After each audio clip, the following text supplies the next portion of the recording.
आज के भारत के भौतिक प्रदेश में हम आप लोगों को विशाल मैदान के बारे में चर्चा करने जा रहे हैं।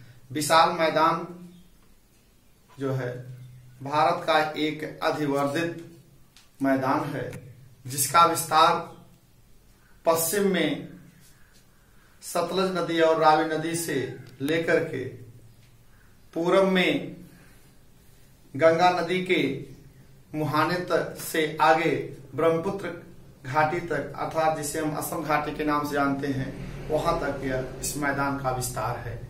इस मैदान को कई भागों में बांटा भी गया है और इसके कई भौगोलिक विभाजन हैं और कई प्रादेशिक विभाजन हैं और इस पर विशाल मैदान की उत्पत्ति के बारे में भी हम चर्चा करेंगे। तो हम चलते हैं, पहले आपको शुरू में बताते हैं कि विशाल मैदान का विस्तार कहां से कहां तक है। तो देखिए, विशाल मैदान का विस्तार जो है पश्चिम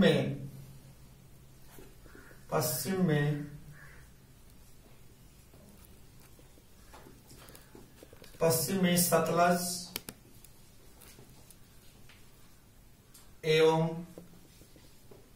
रावी नदी से लेकर पूरब में गंगा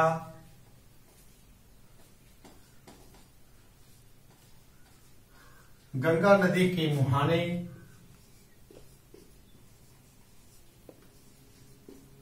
मुहाने तक तथा असम में ब्रह्मपुत्र घाटी तक फैला है। इसका विस्तार जो है, इसकी कुल लंबाई जो है, विशाल मैदान की कुल लंबाई जो है 200 की कुल लंबाई 2400 किलोमीटर है तथा इसकी चौड़ाई जो है, चौड़ाई पश्चिम में 500 किलोमीटर, पूरब में 150 किलोमीटर तक है। 150 किलोमीटर तक फैला है।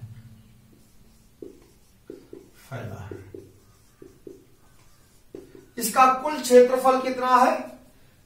इसका कुल क्षेत्रफल, इस विशाल मैदान का कुल क्षेत्रफल जो है 7.5 लाख वर्ग किलोमीटर में फैला हुआ है। इसका कुल क्षेत्रफल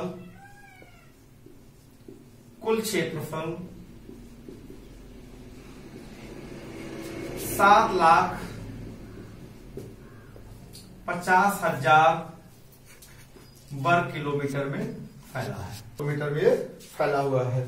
अब देख लीजिए, इस मैदान का विस्तार कितने राज्यों में फैला हुआ है। तो आप देख लीजिए, इधर राजस्थान, पश्चिम में राजस्थान, हरियाणा, पंजाब, उत्तर प्रदेश, बिहार, पश्चिम बंगाल, असम। अब देख लीजिए, इसका विस्तार है असम राज्य तक, इसका विस्तार है राज्य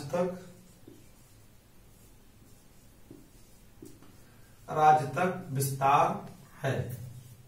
इसकी औसत ऊंचाई समुद्र तल से, किसी भी स्थान की ऊंचाई हम कहां से ज्ञात करते हैं? समुद्र तल से इसकी औसत ऊंचाई जो है, समुद्र तल से इसकी औसत ऊंचाई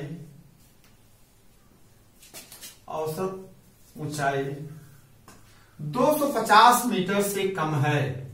250 मीटर से कम है।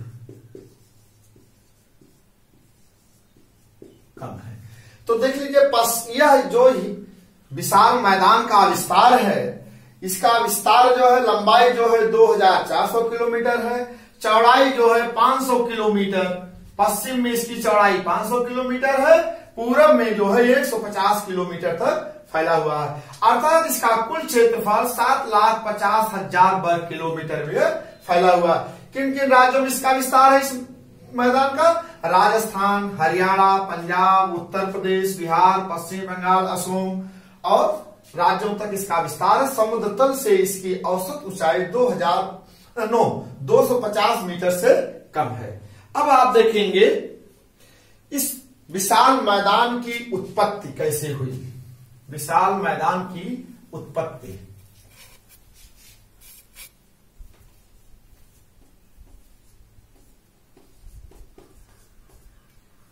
अब देखिए कुछ विद्वान यह कहते हैं कि यह जो है शिवालिक श्रेणी, जब हिमालय का उत्थान हुआ तो हिमालय के श्रेणी के दक्षिण की तरफ टिथिस सागर का अवशिष्ट भाग बचा हुआ था। तो देख लीजिए, जैसे यह आपका शिवालिक श्रेणी है, यह शिवालिक हिमालय पर्वत का अंतिम श्रेणी क्या है? शिवालिक श्रेणी है, शिवालिक श्रेणी। बीच में क्या है? टिथिस सागर है आपका, ये टिथिस सागर है, टिथिस सागर।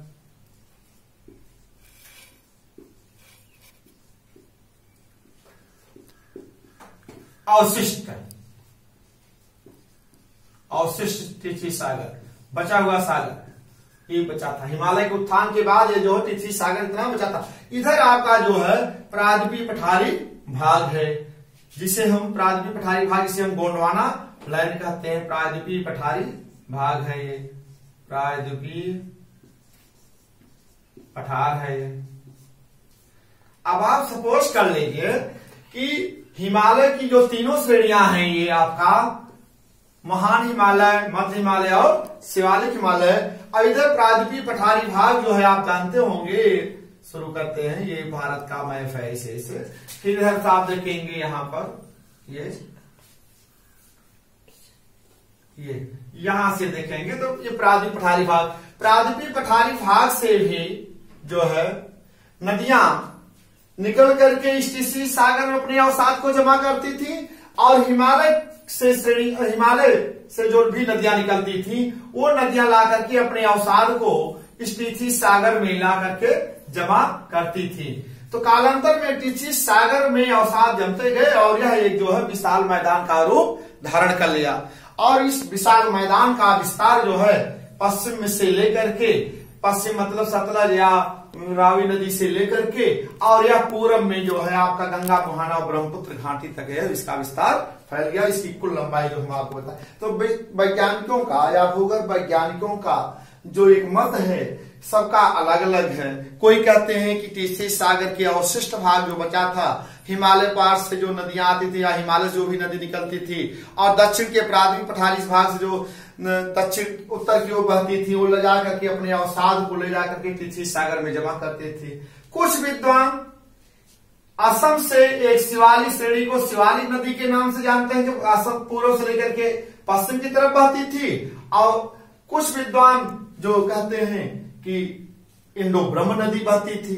तो वो अपने अवसाद को ला करके हिमालय की सभी नदियां और दक्षिण के प्रायद्वीपीय पठार की सभी नदियां ले जा करके उसको अपने अवसाद को वहां जमा करती चली गई, जिससे विशाल मैदान का निर्माण हुआ। तो ये कई विद्वानों का ऐसा मत है, लेकिन कुल मिलाकर के सभी विद्वानों का मत यही है कि यहाँ पर जो है एक अवशिष्ट या विशाल अवशिष्ट सागर या तो था, या तो एक कोई नदी बहती थी जो कि दक्षिण के प्रायद्वीपीय पठारी भाग, जिसे हम गोंडवाना लाइन कहते हैं, गोंडवाना लाइन से जो नदियां बहती थी वो अपने अवसाद को ले जाकर जमा कर देती थी, या और हिमालय की नदियां ला करके अपने अवसाद को इस टिथिस सागर में जमा करती, अवसाद में जमा करती चली गई, जिससे जो विशाल मैदान का निर्माण हुआ। अब हम आपको बताएंगे विशाल मैदान में जलोढ़ मिट्टियों का विस्तार कितनी गहराई तक है।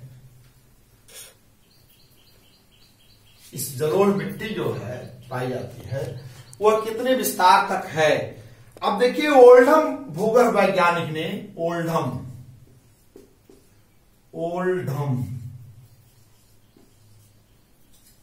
अगर ओल्डहम के अनुसार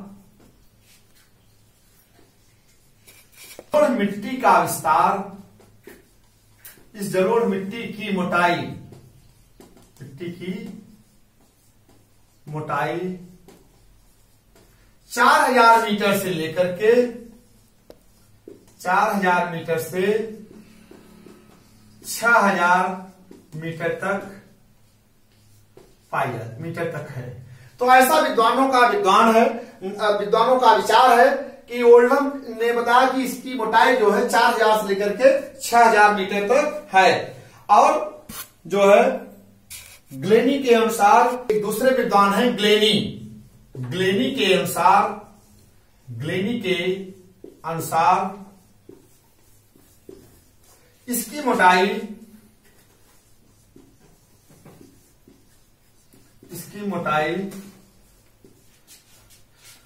2000 मीटर है, 2000 मीटर है।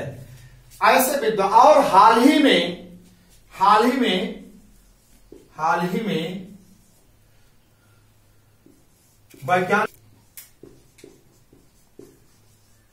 वैज्ञानिकों के अनुसार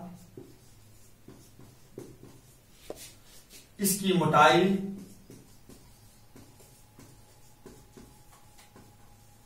1300 मीटर से लेकर के 1400 मीटर तक पाई जाती है।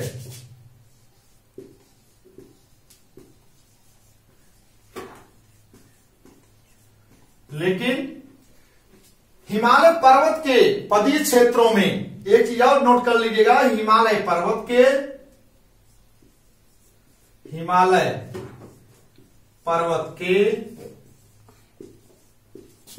पदीय क्षेत्रों में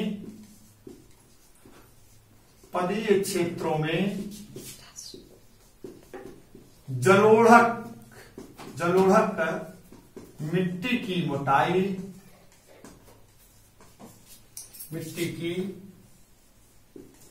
मोटाई 8000 मीटर से 10,000 मीटर तक पाई जाती है, 10,000 मीटर तक।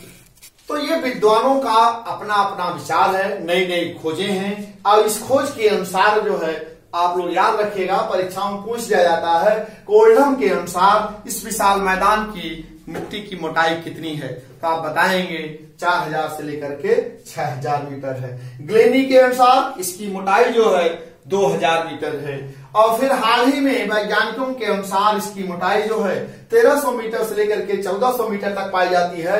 हिमालय पर्वत के पदीय क्षेत्रों में जलोढ़ मिट्टी की मोटाई जो है 8000 मीटर से लेकर के 10,000 मीटर के बीच में पाई जाती है। विशाल मैदान का भौगोलिक विभाजन,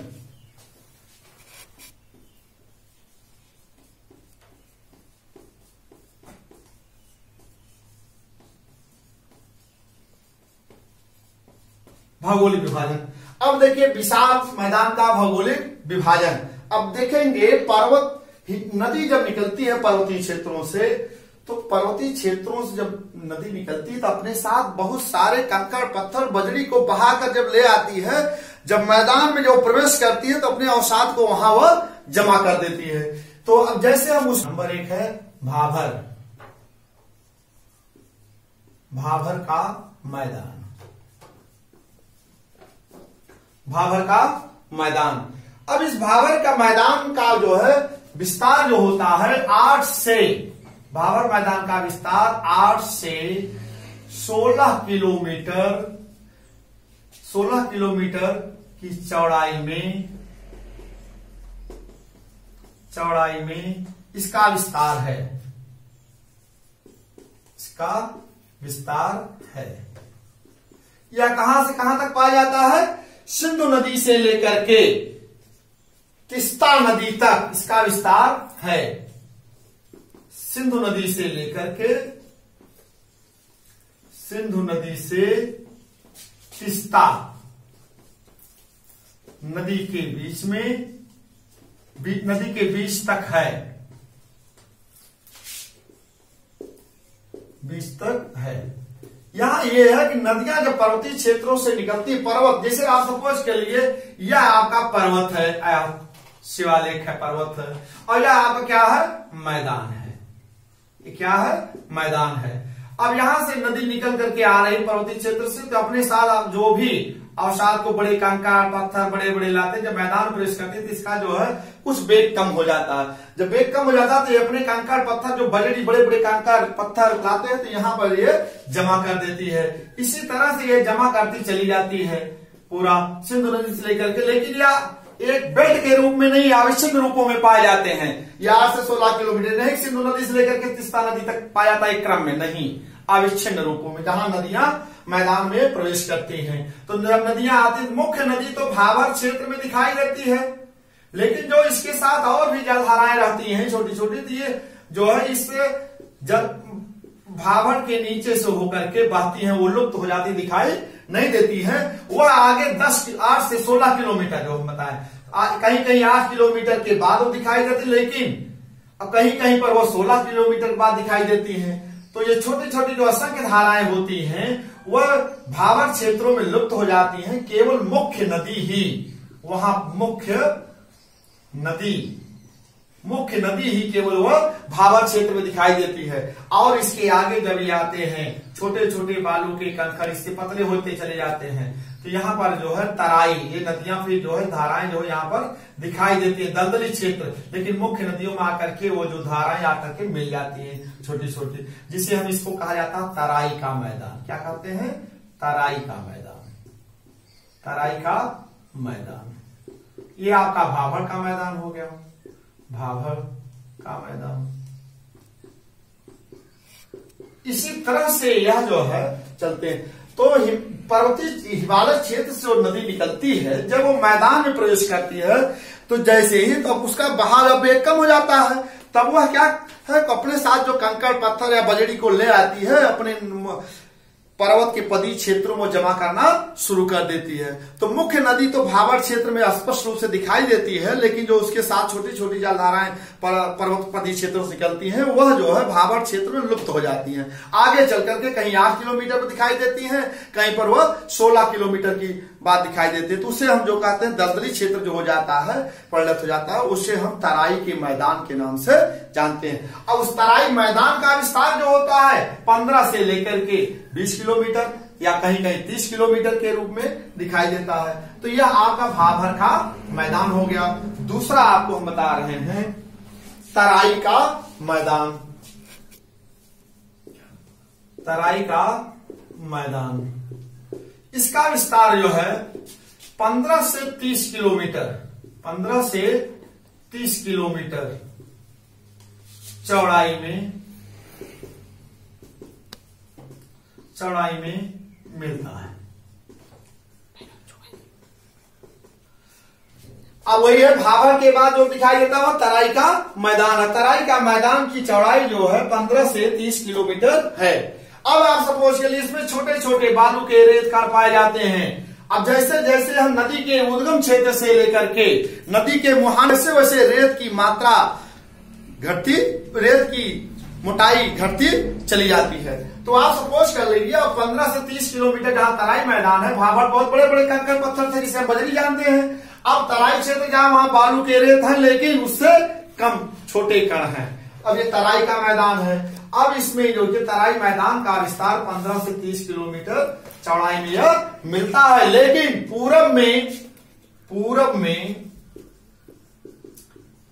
में तराई का मैदान, तराई के मैदान की चौड़ाई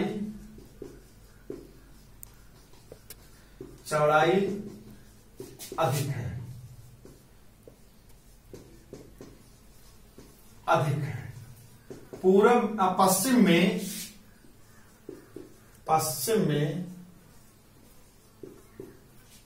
कम है। क्यों कम है? क्योंकि पूरब में वर्षा की मात्रा अधिक होती है, वर्षा भी अधिक होती है। इसलिए जो है तराई के मैदान पूरब में इसकी चौड़ाई अधिक होती है और पश्चिम में कम है। अब आपका हो गया भाभर का मैदान, तराई का मैदान। तीसरा पॉइंट आपका है बांगड़ या भागड़ का मैदान। बांगड़ या भागड़ का मैदान। अब देखिए, पहले ही आपको बता दें, यह वह भाग है जहां पर नदियों के बाढ़ का पानी कभी पहुंचता नहीं है। यह इसको हम पुरानी कांप मिट्टी के नाम से भी जानते हैं। यह नदी के पानी के बाढ़ से अप्रभावित क्षेत्र है। बाढ़, यहां नदी का बाढ़ का पानी कभी पहुंचता नहीं है। अब इसको पुरानी कांप मिट्टी के नाम से भी जानते हैं। ये पुरानी कांप मिट्टी है, पुरानी कांप मिट्टी है। यहां नदी के बाढ़ का पानी नहीं पहुंच, पुरानी कांप मिट्टी है।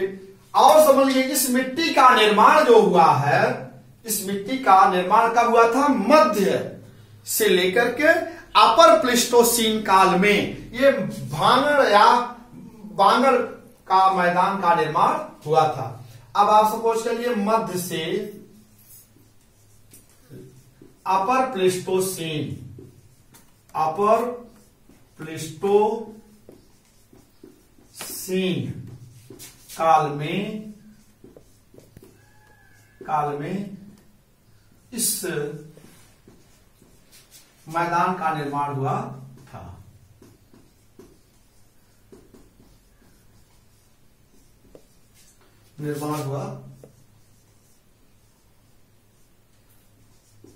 हुआ था।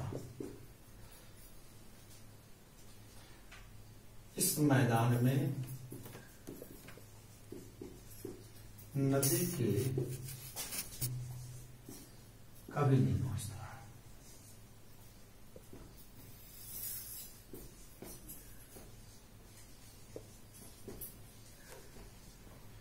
कभी नहीं पहुंचता है। अब आपसे बोलिए, प्रश्न पूछा जाता है बांगड़ या भागड़ का मैदान को पुरानी कांप मिट्टी के भी नाम से जाना जाता है। परीक्षा में पूछ लिया जाता है पुरानी कांप मिट्टी है, तो आप बताएंगे भांगड़ या बांगड़ मिट्टी। यह किस युग में इसका निर्माण हुआ था? मध्य प्लीस्टोसीन युग से लेकर के अपर प्लीस्टोसीन युग में इस मिट्टी का निर्माण हुआ था। और इस मिट्टी जो है बांगड़ या भागड़ का मैदान कहा जाता है। जैसे आप सपोज देखते होंगे, यह जो है सिंधु नदी से लेकर के गंगा नदी के बीच में ऐसे पुराने जलोढ़ मिट्टी हैं। ये भी नदियों के द्वारा ही निर्मित है, लेकिन अब नदी इससे बहुत दूर हटती चली गई, तो यह पुराने नदी के बाढ़ का पानी यहाँ कभी पहुंच नहीं पाता है वर्तमान समय में। तो ये इसको हम बांगड़ या भांगड़ के नाम से जानते हैं, या पुरानी कांप मिट्टी के नाम से भी जानते हैं। फिर आप देखेंगे, अगला आपका है खादर का मैदान। नंबर 4 है आपका खादर का मैदान।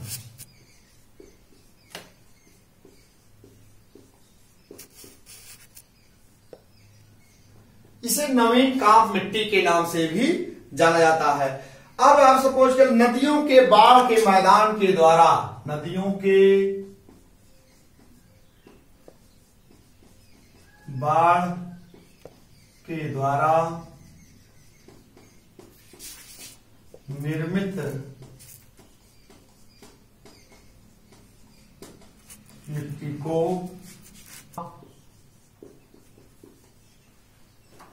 नवीन कांप या खादर मिट्टी के नाम से जाना जाता है। तो आप सपोज कर लिए, यहां नदी के प्रतिवर्ष नदियों के द्वारा ये मिट्टी निर्मित कर दिए जाते हैं। प्रतिवर्ष नदियों में बाढ़ आ जाता है और ये नई मिट्टी का, एक नई लेयर मिट्टी का निर्माण कर देते हैं, जिसे हम कांप मिट्टी के नाम से जानते हैं, जिसे खादर मिट्टी के नाम से भी हम जानते हैं। इस मिट्टी का निर्माण जो है अपर प्लीस्टोसीन, इस मिट्टी का निर्माण जो है, या इस मिट्टी का निर्माण या मैदान निर्माण अपर प्लीस्टोसीन काल से लेकर के, अपर प्लीस्टोसीन काल से लेकर होलोसीन युग वर्तमान काल, निर्मित है, से हो रही है।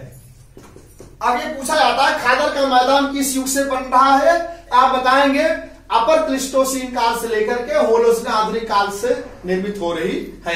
वर्तमान में भी जो काल चल रहा है उसे होलोसीन काल के नाम जानते हैं। प्रतिवर्ष आप जानते होंगे बड़ी बड़ी नदियों में बाढ़ आती है और बाढ़ के द्वारा वह जो एक नवीन मिट्टी का निर्माण करती है उसी को हम खादर मिट्टी के नाम से भी जानते हैं। अब आपका अगला पॉइंट है रेह।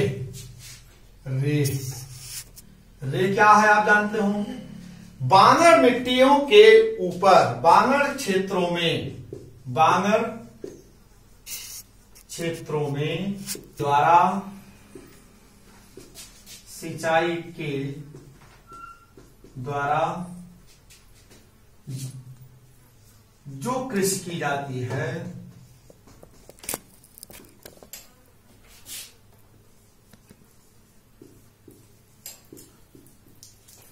दलदली एवं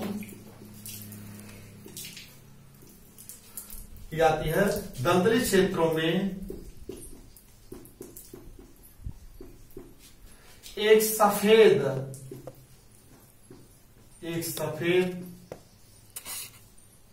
परत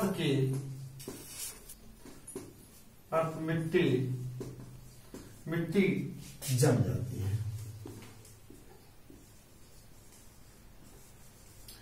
इसी को हम रेह कहते हैं।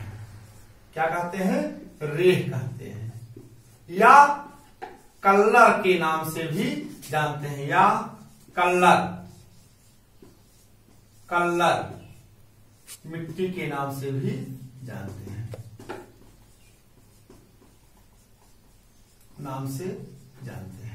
तो यह सपोज करिए रे बांगर क्षेत्र जो होता है, जिसे अभी भांगड़ हम बता रहे थे, उन पर जो सिंचाई के द्वारा जो कृषि की जाती है, जब अधिकतम सिंचाई की जाती है तो दलदली क्षेत्र कहीं कहीं निर्मित हो जाता है। दलदली क्षेत्रों में जो है एक सफेद परत एक मिट्टी का निर्माण हो जाता है, जिन्हें हम रेह मिट्टी के नाम से या उसे कल्लर मिट्टी के नाम से भी जानते हैं। अब आपका अगला है, देखेंगे भूड़ मिट्टी।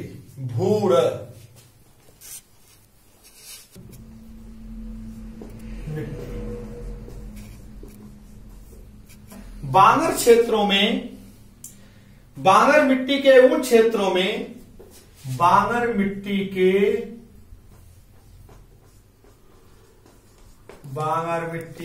उन क्षेत्रों में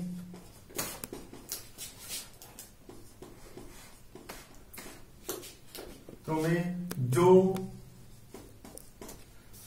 बांगर, देखिए बांगर मिट्टी, अभी आप देखिए बांगर मिट्टी के उन क्षेत्रों में उन क्षेत्रों में जो उसके ऊपर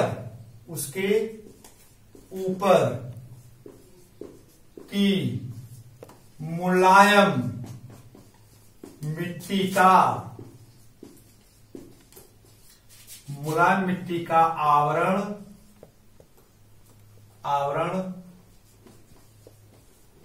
क्षय हो जाता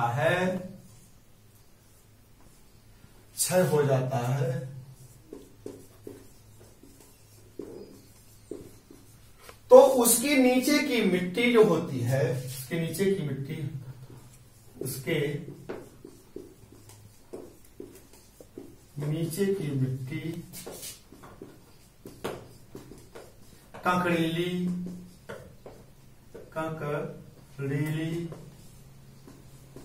एवं पत्थर जैसे दिखाई पड़ते हैं, को हम भूड़ मिट्टी के नाम से जानते हैं। उसे क्या कहते हैं, भूड़ मिट्टी कहते हैं। क्या कहते हैं, भूड़। बांगर मिट्टी के उन क्षेत्रों में जो उसके ऊपर की मुलायम मिट्टी का जब आवरण क्षय हो जाता है, मतलब अपरदन हो जाता है, तो उसके नीचे की जो मिट्टी ककड़ीली पथरीली दिखाई देती है, उस मिट्टी को हम किस नाम से जानते हैं, भूड़ मिट्टी के नाम से जानते हैं। यह जो है गंगा और रामगंगा नदी के, रामगंगा और गंगा नदी के ऊपरी क्षेत्रों में पाए जाते हैं। गंगा नदी के ऊपरी क्षेत्रों में मिलता है। यह आपका जो हो गया। फिर अगला आता है डेल्टा। कौन सी मिट्टी है? डेल्टा। डेल्टा। अब आप डेल्टा, जब डेल्टा किसे कहते हैं? जब नदियां सागर या झील में गिरती हैं तो अपने साथ जो भी अवसाद को बहा करके ले आती हैं उद्गम क्षेत्र से लेकर के, वो अपने मुहाने पर जमा करती चली जाती हैं, तो उसे हम क्या कहते हैं? अवसाद के रूप में वह जमती चली जाती है, तो उसे हम क्या कहते हैं? डेल्टा कहते हैं। अब आपको हम एक चीज और बता दें, डेल्टा शब्द का नामकरण सर्वप्रथम किसने रखा था? डेल्टा शब्द का नामकरण, डेल्टा शब्द का नामकरण यूनानी भूगोलवेत्ता, यूनानी भूगोलवेत्ता हेरोडोटस, हेरोडोटस, हेरोडोटस ने रखा था।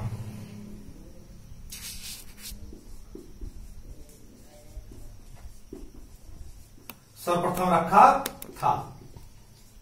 देखिए, ये डेल्टा शब्द का नामकरण यूनानी भूगोलवेत्ता हेरोडोटस ने सर्वप्रथम रखा था। इन्होंने जब भूमध्य सागर के मुहाने, भूमध्य सागर के तट पर जब गए तो नील नदी के मुहाने पर पहुंचे तो उस नील नदी के मुहाने पर इन्होंने, नील नदी के मुहाने पर देखे, नील नदी की कई वितारिकाएं थी, कई धाराएं थी। जैसे ये नील नदी है, ये आपका भूमध्य सागर है, तो अंगुलियां जो हैं आप देखते हैं कई वितारिकाएं, कई शाखाएं, बीच वाले भाग में अवसाद जमते चले गए। तो हेरोडोटस ने उस अवसाद को जब देखा तो उसने कहा कि डेल्टा, उस अवसाद को देखकर उन्होंने कहा डेल्टा शब्द का नामकरण रखा था।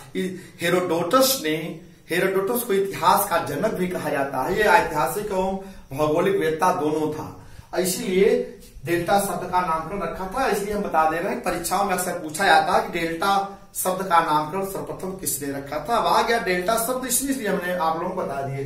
फिर आप देखिए डेल्टा शब्द, डेल्टा हो गया। अब इसको आगे भी थोड़ा बढ़ाएंगे। डेल्टा आप जान लीजिए, डेल्टा विस्तार जो है, विश्व का सबसे बड़ा डेल्टा जो है गंगा एवं ब्रह्मपुत्र का डेल्टा, विश्व का सबसे बड़ा डेल्टा है। विश्व का सबसे बड़ा, विश्व का इसका कुल क्षेत्रफल, इसका कुल क्षेत्रफल 1.86 लाख वर्ग किलोमीटर में फैला है। यह जो है पश्चिमी बंगाल और बांग्लादेश में फैला है, बांग्लादेश में फैला है, इसका विस्तार है। तो डेल्टा का निर्माण जो है, यह जो है नदियों के द्वारा होता है। और आज सपोज कर लीजिए ये क्षेत्रों में गंगा नदी के डेल्टाई भागों में 4 और बिल पाए जाते हैं। वहां 4 और बिल, 4 और बिल, 4 जो है उस 4 उसको वहां कहा जाता है जो डेल्टा क्षेत्रों के, डेल्टा क्षेत्रों में ऊंचाई वाले भाग को, ऊंचाई वाले भाग को 4 कहा जाता है। क्या कहते हैं? 4। यहां पर आवास, मानव आवास क्षेत्र है, मानवीय आवास क्षेत्र है, मानवीय आवास क्षेत्र है। बिल पाए जाते हैं, बिल, बिल जो है निम्न स्थान, निम्न स्थानीय भरा रहता है।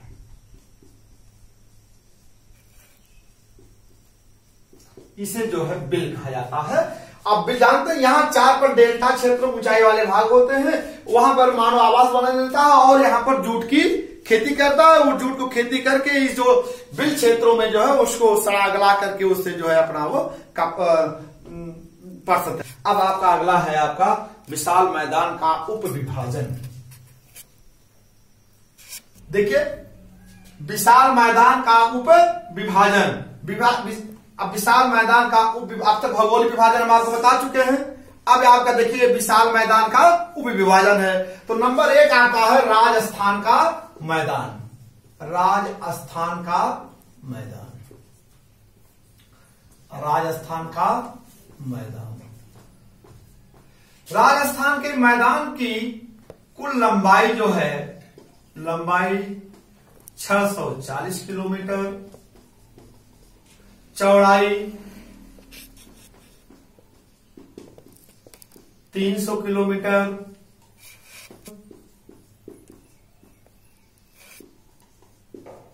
1,75,000 वर्ग किलोमीटर है। यहां की मुख्य नदी कौन सी है? लूनी नदी है। मुख्य नदी लूनी है, लूनी नदी। अब लूनी नदी जो है, मुख्य नदी लूनी नदी है, इसकी एक विशेषता यह है, ये अपने उद्गम, इसके उद्गम क्षेत्र में ये पानी तथा निम्न क्षेत्रों में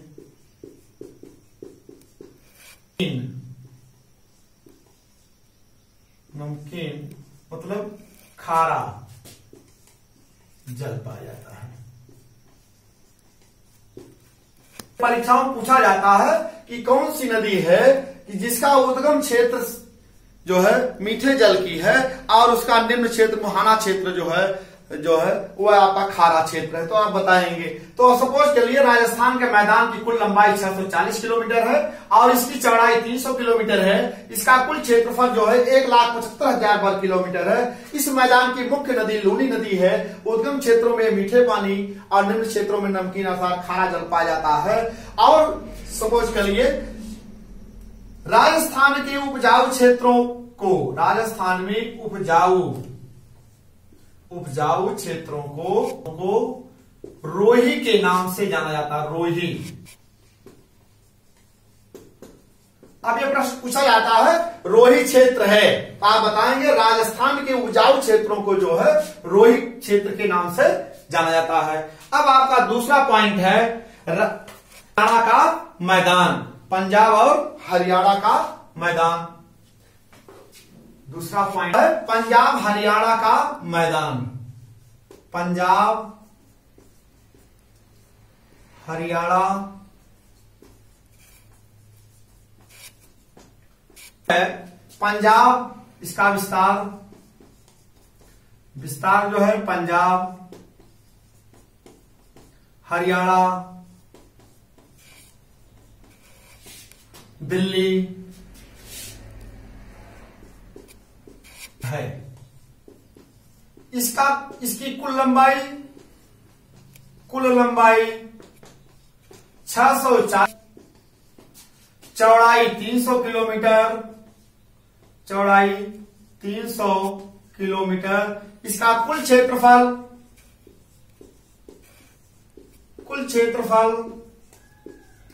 1,75,000 वर्ग किलोमीटर है। सतलज नदी, ब्यास नदी, रावी नदी, तमाम दोआब पाए जाते हैं नदियों के। तो दोआब आप समझ लीजिए इस मैदानी क्षेत्र में दोआब पाए जाते हैं। दोआब।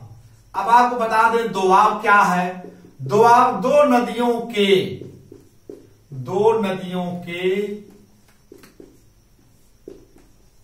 बीच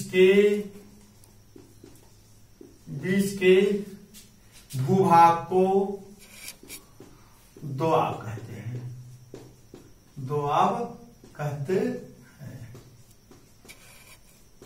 जैसे आप सपोज के लिए एक नदी इधर से आ रही है, एक नदी इधर से आ रही है, दोनों नदियां यहां पर आकर के मिलकर के संयुक्त धारा के रूप में बह रही हैं। ये भी नदी है, ये भी, जिसको भाग क्या कहते हैं? दोआब कहते हैं।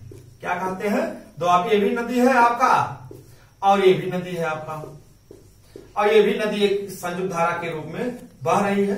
इस क्षेत्र को क्या कहते हैं? दोआब कहते हैं। तो पंजाब में ऐसे बहुत 4 दोआब पाए जाते हैं जिनको हम बता रहे हैं, उसको परीक्षाओं में पूछा भी जाता है। बिस्त दोआब, एक है बिस्त,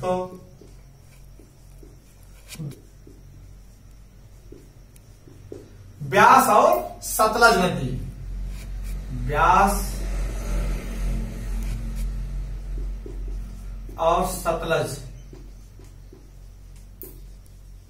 नदी के बीच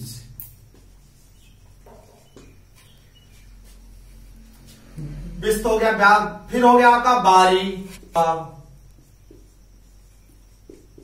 ब्यास और रावी। ये देखिए बारी और दोआब नदी का हो गया। फिर आपका रचना दोआब, रचना दोआब, रावी नदी और चिनाब नदी के बीच में, रावी नदी और चिनाब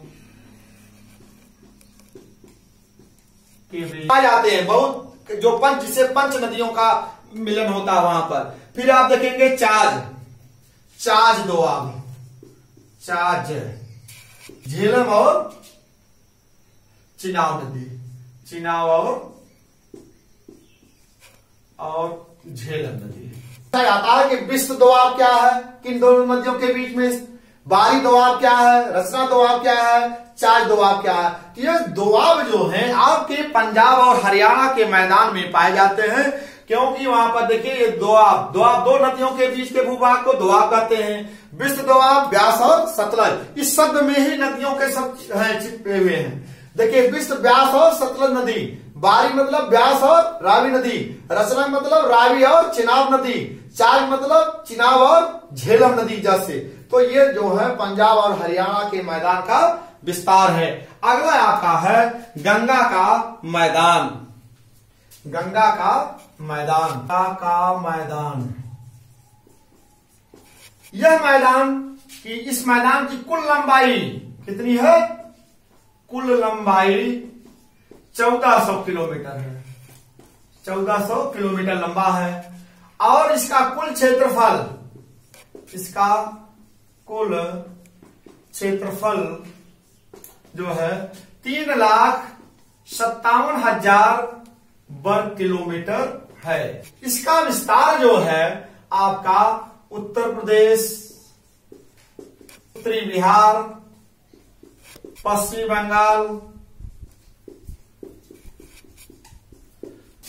बंगाल तक फैला है। यह आपका जो है गंगा का मैदान है। गंगा के मैदान को एलडी स्टैंप, गंगा के मैदान को एलडी स्टैंप, एलडी स्पेट, OH के स्पेट एवं RL सिंघने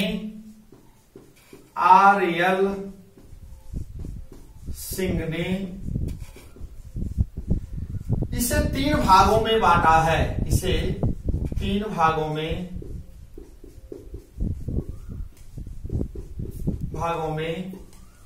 बांटा। एक आपका है ऊपरी गंगा का मैदान, नहीं ऊपरी गंगा का मैदान, नंबर 1 है ऊपरी गंगा का मैदान, मध्य गंगा का मैदान,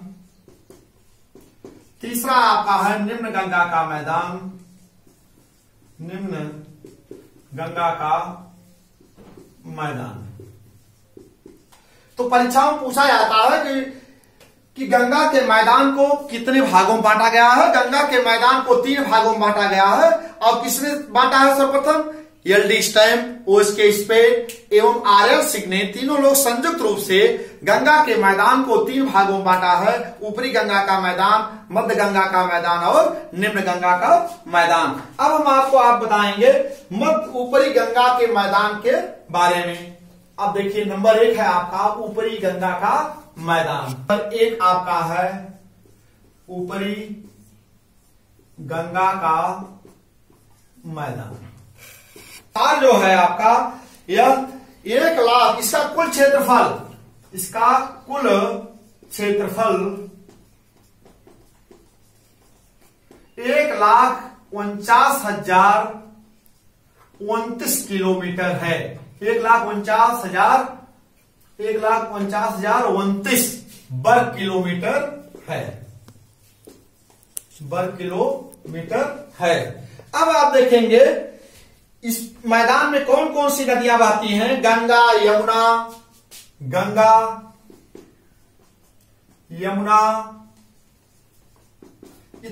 ये मुख्य नदियां यहां की बहती हैं। अब यह मुख्य रूप से इसका विस्तार कहां है? पश्चिमी उत्तर प्रदेश, पश्चिमी उत्तर प्रदेश में इसका विस्तार है।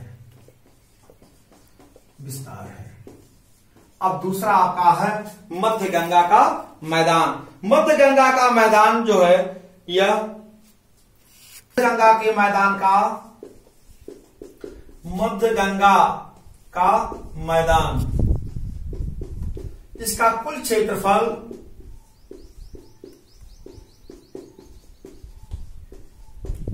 1,44,404 वर्ग किलोमीटर है, वर्ग किलोमीटर है।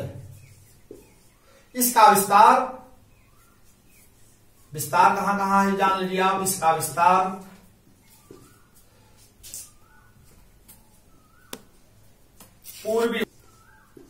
पूर्वी उत्तर प्रदेश, उत्तरी बिहार तक है, इसका विस्तार है। तो सपोज के लिए मध्य गंगा का मैदान का कुल क्षेत्रफल 1,44,404 वर्ग किलोमीटर है, और यह इसका विस्तार जो है पूर्वी उत्तर प्रदेश और उत्तरी बिहार तक। अब तीसरा आपका है निचला गंगा का मैदान, निचले गंगा का मैदान। तीसरा आपका है निचला, कुल क्षेत्रफल 89,263 वर्ग किलोमीटर है। इसका विस्तार जो है पश्चिमी बंगाल में है, पश्चिमी बंगाल में है, पश्चिमी बंगाल में है। अब आपका अगला है, एक अंतिम है ब्रह्मपुत्र का मैदान। क्रम था इसका मैदान, ब्रह्मपुत्र का मैदान।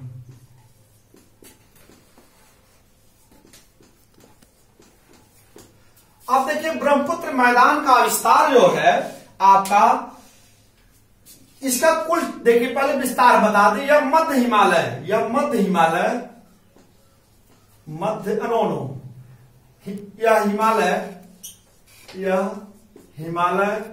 पर्वत और मेघालय के बीच में, यह हिमालय पर्वत और मेघालय के पठार के बीच में स्थित है, और इस मैदान को जो है, इस मैदान की कुल लंबाई जो है, इस मैदान की कुल लंबाई 720 किलोमीटर है। 80 से 100 किलोमीटर है। क्षेत्रफल इसका जो है 56,274 वर्ग किलोमीटर है। मैदान है ब्रह्मपुत्र का मैदान था। तो 56,274, इसका क्षेत्रफल कुल कितना? 56,274 वर्ग किलोमीटर है। अब आपको हम ये बता दें कि यह हिमालय पर्वत और मेघालय पठार के बीच में स्थित है। हिमालय पर्वत और मेघालय पठार के बीच में ये भ्रंश था, वह उसको जो है मेघालय पठार की नदियां और हिमालय पर्वत की नदियां इसको जो है अवसाद से भर दी। तो इस जो है इस मैदान का निर्माण हो गया। ब्रह्मपुत्र के मैदान को हम असम के मैदान के नाम से जानते हैं, इसे असम के जानते हैं। अब आप सपोज करिए इसे रैंप, यह किस घाटी में स्थित है? रैंप घाटी, इसे रैंप, इस घाटी को हम रैंप घाटी, रैंप घाटी, ramp valley, ramp valley, ramp घाटी भी कहा जाता है, रैंप घाटी कहा जाता है। ठीक, यह देखिए आपका जो है विशाल मैदान का हम आपको भौगोलिक विभाजन बता चर्चा कर दिए और विशाल मैदान का उप विभाजन की चर्चा कर दिए। आपसे इससे संबंधित बहुत सारे क्वेश्चन पूछे जाते हैं। अब आप सपोज कर लीजिए जैसे ब्रह्मपुत्र का मैदान है, ब्रह्मपुत्र के मैदान को असम के मैदान के नाम से जाना जाता है, इसे जो है रैंप घाटी भी कहा जाता है। यह मध्य महान हिमालय और मेघालय पठार के बीच में स्थित है। मेघालय पठार की नदियों ने और हिमालय पर्वत की नदियों ने इसको अवसाद से भर दिया। और यहां पर एक चीज और अभी आप थोड़ा समझ लीजिए, यहां पर इस मैदान में या इस ब्रह्मपुत्र के मैदान में विश्व का सबसे बड़ा, विश्व का सबसे बड़ा द्वीप, नदी द्वीप माजुली, माजुली द्वीप है। माजुली, इसका कुल क्षेत्रफल जो है वर्तमान समय में 929 वर्ग किलोमीटर है, 929 वर्ग किलोमीटर है। इस घाटी से आप जानते हैं, नाम से ही जानते हैं, इस घाटी से ब्रह्मपुत्र नदी बहती है। ब्रह्मपुत्र नदी के बीच में ही विश्व का सबसे बड़ा नदी द्वीप माजुली द्वीप है। इसका कुल क्षेत्रफल जो है 929 वर्ग किलोमीटर में वर्तमान समय में है। नहीं तो इसके आज के 10 वर्ष पहले से या 15 वर्ष पहले इसका कुल क्षेत्रफल जो था 1200 वर्ग किलोमीटर था। अब इसके अपर्दन के कारण, ह्रास के कारण, जो नदी के कटाव के कारण जो है वर्तमान समय में इस विश्व की बड़ी नदी जो द्वीप स्थित है माजुली द्वीप, इसका कुल क्षेत्रफल जो है 929 वर्ग किलोमीटर है। आज आप लोगों को हम भौगोलिक विभाजन के बारे में चर्चा कर दिए और विशाल मैदान का उप विभाजन भी कर बता दिए। अब हम अगले दिन आपको दक्षिण के प्रायद्वीपीय पठारी भाग के बारे में चर्चा करेंगे। धन्यवाद।